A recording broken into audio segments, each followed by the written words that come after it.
Hello Long Darkers! I am Lonelywolf, bringing you a guide series detailing how to survive and thrive in the Long Dark. This series is going to start off assuming you have zero knowledge of the game or its mechanics. So if you're looking for some more advanced guides and information, got a couple of hours under your belt in the game, check out the playlist. There's a video for just about everything. I've got a card in the upper right hand corner for you guys. One final note before we begin though is that it is best to learn by trial and error.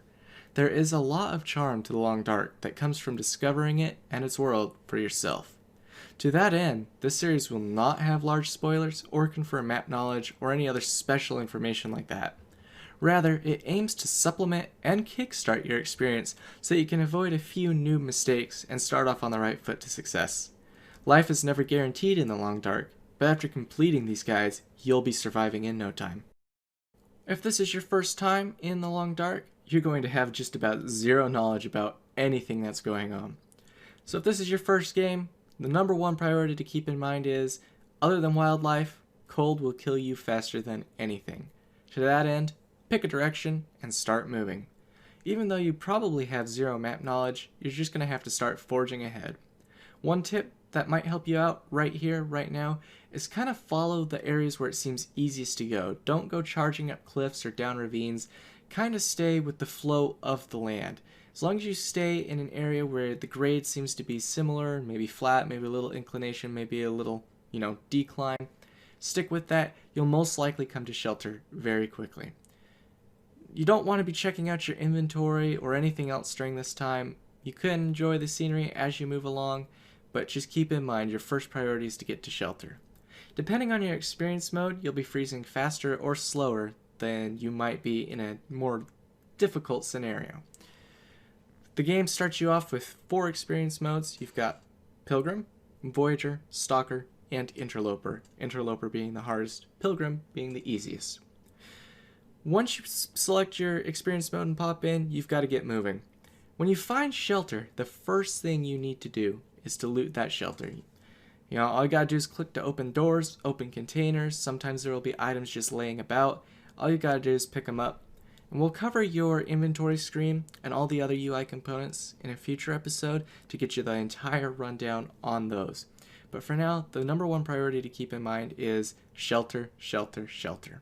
While fire can keep you warm outdoors, things like wind and poor weather can blow it out. In your first few days in the game, your clothing is going to be rather poor quality, so you're going to have to loot to find things. That's what centrifies the entire first portion of your playthrough, is just getting loot, better equipping yourself to survive in the Long Dark. This is oftentimes perceived as the hardest part of the game, and in reality, it probably is. Keep in mind that depending on your difficulty, there can be hostile wildlife, so you're going to want to sidestep bears, wolves, and moose in the early part of the game.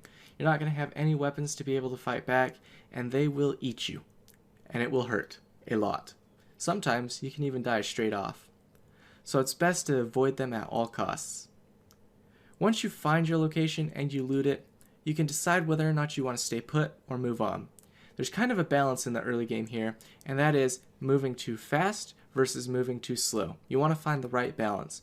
You move too fast, you'll be spending far too much time outdoors, you'll be freezing, you'll be losing a lot of condition doing that. You want to keep moving, but you don't want to move so fast that you're hurting yourself by doing so.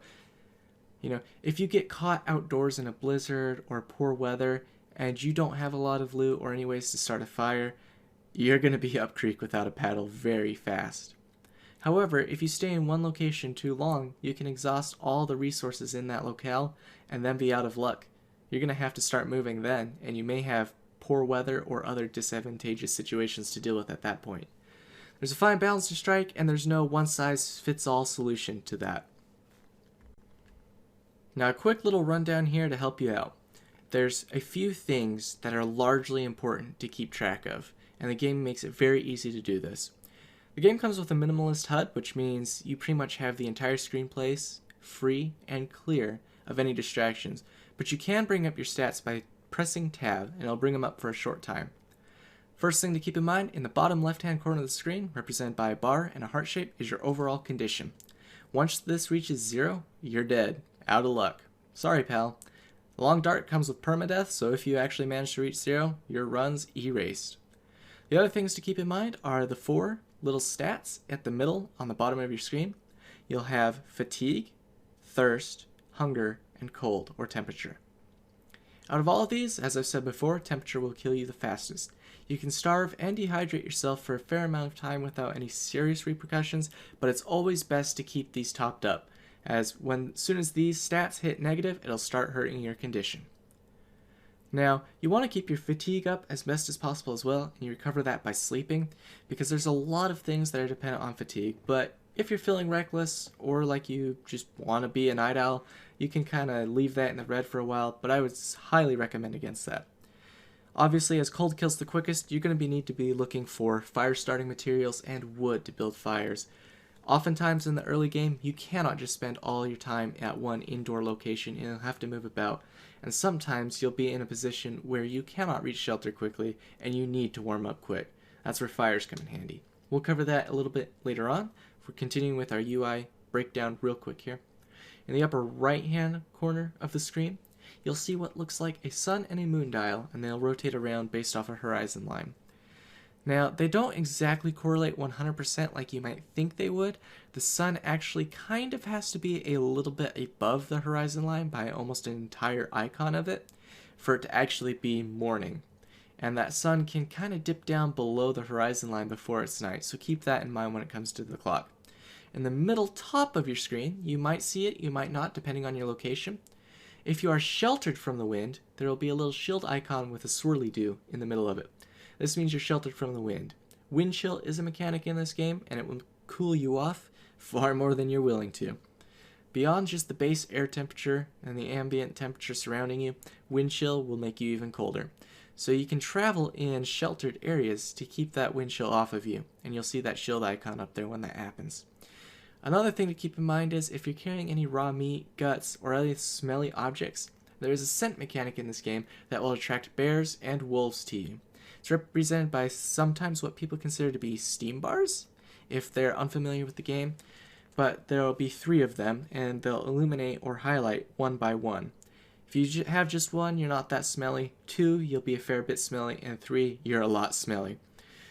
Now this probably won't be a problem in the early game, but these are things you need to be aware of. Now that we've got all that out of the way, you should have a kind of base idea of what you need to do. As soon as you spawn in, pick a direction, go with the flow of the land, mind your stats and your condition, and find shelter. Once you reach shelter, go ahead and loot it for all it's worth. If you find any clothing or other tools you think you're going to need, go ahead and equip them. You can do that most typically by pressing C to bring up your clothing subpage, or I to bring up the entire inventory subpage. Our next episode, we're going to go over the UI so that's not a confusion for you, although it's pretty self-explanatory. Of course, one shelter is not going to have everything you need, so you need to keep moving, but strike a balance between moving too fast and too slow. Keep in mind, beyond wildlife, cold's the quickest killer. Stay warm out there. I'll see you guys in the next episode. I hope this one's been a very brief but in-depth rundown for you guys so you can get a base idea of what you're going to be doing during your first days in the Long Dark. I've been Lonelywolf. I hope you've enjoyed. Consider leaving a like or subscribe, and I'll see you guys in the next episode.